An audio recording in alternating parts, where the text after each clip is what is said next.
9. 죽음 앞에서의 자세. 예수님이 다 가르쳐 주었습니다. 죽고자 하는 자는 살고 살고자 하는 자는 죽는다고 가르쳐 주었습니다. 세상에 그런 엉터리 같은 말이 어디 있느냐? 그런 말은 없습니다. 그러나 그 말은 사실입니다. 그러면 죽는 데는 왜 죽느냐? 죽는 목적이 뭐냐? 살기 위해서입니다. 사는데도 무슨 목적이 있다는 것입니다. 살아가는 인간의 목적이 전부 다 다릅니다. 마음을 다하고 뜻을 다하고 성품을 다하여 주 너의 하나님을 사랑하라는 것은 무엇을 위해서냐? 하나님의 아들이 되기 위해서입니다. 하나님을 사랑하기 위해서 목을 내놓으라는 말입니다. 그 목이 하나밖에 없는데 내놓으라는 것입니다. 어디 가서 죽어야 되느냐? 저 밑창에 가서 죽는 것이 아니라 최고의 자리에서 죽어야 됩니다.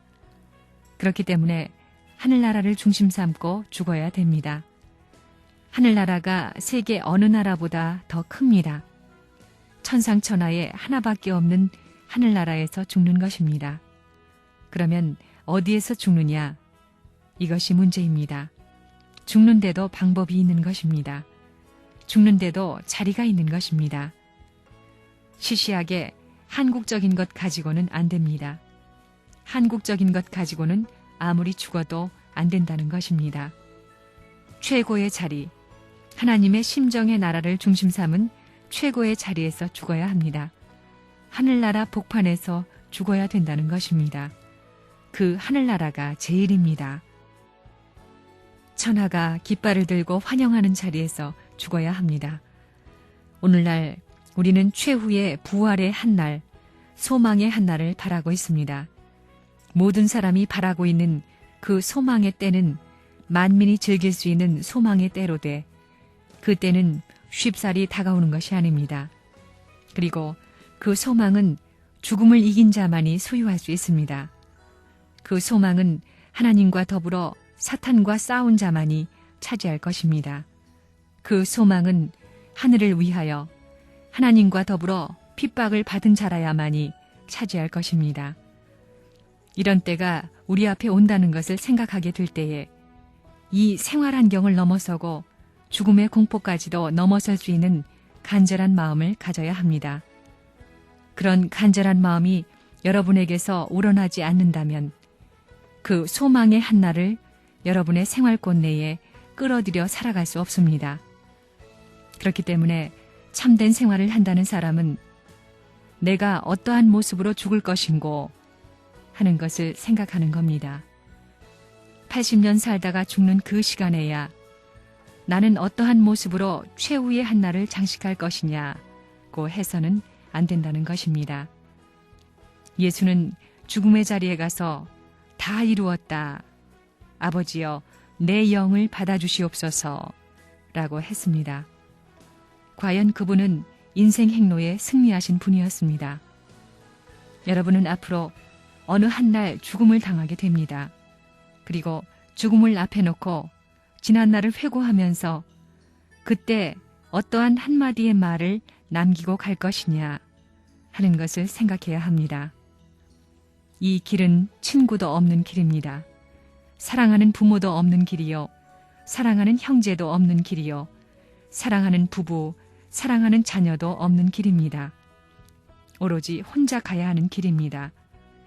다시 가볼 수도 없고 갔다가 올 수도 없고 한 번 가면 영원히 돌아올 수 없는 길입니다.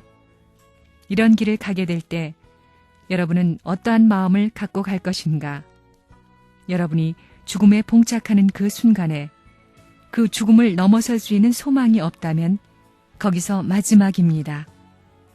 오늘날까지 하나님의 뜻을 받들고 하나님의 뜻을 세워나온 수많은 사람들은 어떠한 사람들이었느냐 하면 죽음의 길 앞에서 후퇴한 자들이 아니라 죽음을 비웃고 죽음을 늠름하게 넘어선 사람들이었습니다.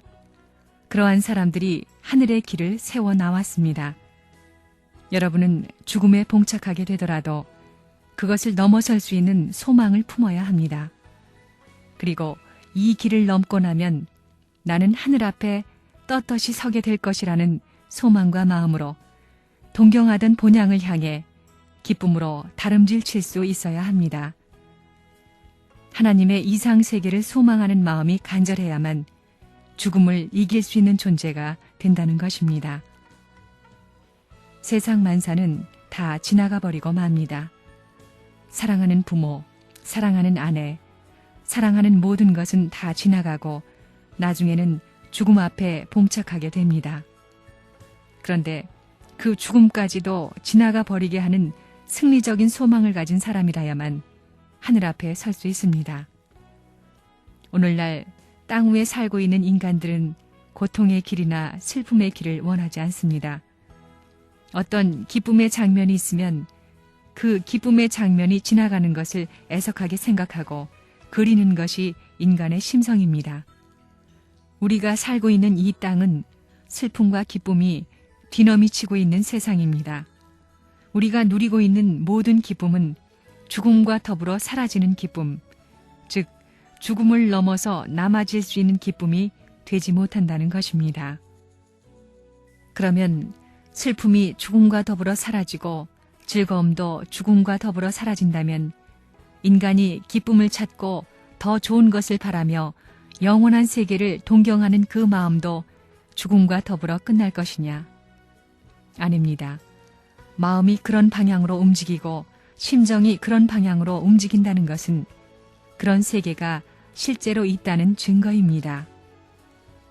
인간은 영적 존재인고로 그 생명이 영원합니다.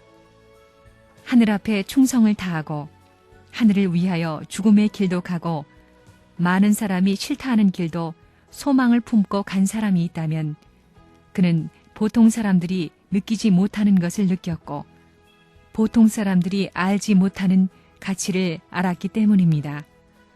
그랬기에 죽음의 길도 갈 수 있었다는 것입니다. 여러분의 동경하는 마음이 현실 생활에서 부딪히는 어떠한 역경과 어려움과 슬픔 혹은 죽음보다도 더 강하지 못하다면 여러분은 죽음 앞에서 후회할 자여 슬픔과 고통 앞에서 후퇴할 자밖에 되지 못한다는 것입니다. 예수님께서 죽음의 고개를 넘어 영원한 세계를 가셨기에 부활의 세계를 건설하였기에 오늘날 우리도 어차피 죽음의 고개를 넘어가야 할 운명에 놓여 있다는 것입니다. 그러면 하늘의 소망을 품고 사는 사람은 어떤 사람이냐? 인간이 슬퍼하는 죽음의 고개도 기쁨으로 넘어설 수 있는 사람입니다. 그런 사람이 하늘의 소망을 품은 자입니다. 그렇기 때문에 여러분은 죽음을 앞에 놓고 세상 만사를 원망하고 탄식하는 사람이 되지 말고 하늘 앞에 서서 자기의 죽음의 가치를 자랑할 수 있는 사람이 되어야 합니다. 하늘은 이러한 소망의 아들, 딸들을 찾고 계십니다. 이런 자리에 서서 하늘의 기쁨을 느낀 사람이 있다면 그는 하나님이 사랑하지 않을래야 사랑하지 않을 수 없습니다. 그런 자리에서 하늘을 대하여 울부짖는 무리가 있다면 하늘이 그 울부짖음에 응답하지 않을래야 않을 수 없다는 것입니다. 뜻을 위해 죽고자 하는 사람은 살고 살고자 하는 사람은 죽는다는 이 말이 무슨 말이냐? 뜻을 위해 죽어야 할 자리에서는 죽어야 된다는 것입니다. 그러면 죽으면 어떻게 되느냐? 죽기 전까지는 내 것이지만 죽은 후에는 하나님 것이 됩니다. 그것은 우리가 타락한 혈통을 받았기 때문입니다. 그러므로 죽기 전까지는 우리의 생명이 사탄 편의 인연을 벗어나지 못하는 것입니다. 그러나 죽은 다음에는 하나님과 인연 맺어지는 것입니다. 생명과 죽음을 두고 볼 때 어느 것이 강하냐? 죽음보다 생명이 더 강하냐? 생명보다 죽음이 더 강하냐? 사탄 세계에서는 생명보다 죽음이 더 강합니다. 그러므로 뜻을 알고 난 후에는 죽어야 할 자리에서 죽기 싫어하면 안 되는 것입니다. 사탄 세계에서는 어차피 죽어야 됩니다. 죽지 않고는 부활할 수 없습니다. 한 시대를 지나지 않고는 다른 시대를 맞을 수 없는 것입니다. 그러면 성경에서 말하는 죽음이란 무엇을 말하느냐? 하나님께서 영원히 가질 수 있는 생명을 죽이라는 것이 아닙니다. 사탄 세계의 타락한 혈통을 이어받은 생명을 죽이라는 것입니다. 그러니 뜻을 위해 죽으려는 사람은 산다는 것입니다. 이 말이 역설 같지만 타락과 복귀의 내용을 중심 삼고 볼 때 그렇게 하지 않으면 복귀가 안 되는 것입니다. 이것은 복귀의 정상적인 논법입니다. 그렇기 때문에 생명을 내놓을 수 있느냐 하는 것이 가장 큰 문제입니다. 선생님이 이 길을 출발할 때 생명을 내놓을 수 있는 각오가 되어 있느냐를 생각했습니다. 선생님은 죽을 각오를 했습니다. 죽을 때 어떻게 죽을 것인가도 생각했습니다. 그러면서 죽을 때는 무슨 말을 남기고 갈 것인가를 생각했습니다. 어떻게 하면 살 것인가를 생각한 것이 아닙니다. 대한민국을 중심으로 역사해야 되겠기 때문에 죽을 자리를 찾아갔던 것입니다. 죽을 자리라면 어디일 것이냐? 원수와 대결하는 자리, 즉 원수를 찾아갔던 것입니다. 원수의 본거지를 찾아갔다는 것입니다. 한국 기독교를 중심 삼은 뜻의 기반이 사탄 편에 돌아갔기 때문에 그것을 찾기 위하여 사탄의 소굴인 북한으로 간 것입니다. 선생님이 금후에 세계적인 공산당과 싸워야 되겠기 때문에 그것을 위해 북한을 찾아갔던 것입니다. 쇠고랑을 차고 영어의 몸이 될 것을 각오하고 철천지 원수의 나라를 찾아간 것입니다. 아무리 포악한 시련이 덮쳐오더라도 그것에 굴복하지 않았습니다. 아무리 극한 굶주림의 자리에서도 하나님의 위신을 잃지 않았습니다. 조직적인 생활권 내에서 아무리 조이는 생활을 하더라도 하늘의 법도를 어기지 않았습니다. 선생님은 모든 일이 구속당하더라도 그 구속당하는 기준에서 모든 것을 찾을 수 있었고 나아가 하나님 앞에 새로운 출발의 동기와 새로운 삶의 보람을 찾아 나왔습니다. 그렇게 해서 출발했던 것입니다. 선생님은 별의별 중노동을 하는 자리에 들어가더라도 나는 안 꺾인다. 다른 사람은 다 죽더라도 나는 안 죽는다는 신념을 가지고 나왔던 것입니다. 통일교회는 살고자 하는 데서부터 출발한 것이 아니라 죽고자 하는 데서부터 출발한 것입니다. 그런데 여러분은 통일교회의 뜻을 알고 나서 죽음을 각오했습니까? 자유당 시대의 특무대장 김창룡 살해 사건의 주모자인 허대령이 사형을 당할 때에 이번 일을 계획하고 지시한 자로서 한이 없느냐고 물으니 그는 아무런 한이 없다고 하면서 사내답게 죽어갔습니다. 그런 살해 사건이나 총살 사건이 생기면 그것을 자신과 비교해 보라는 것입니다.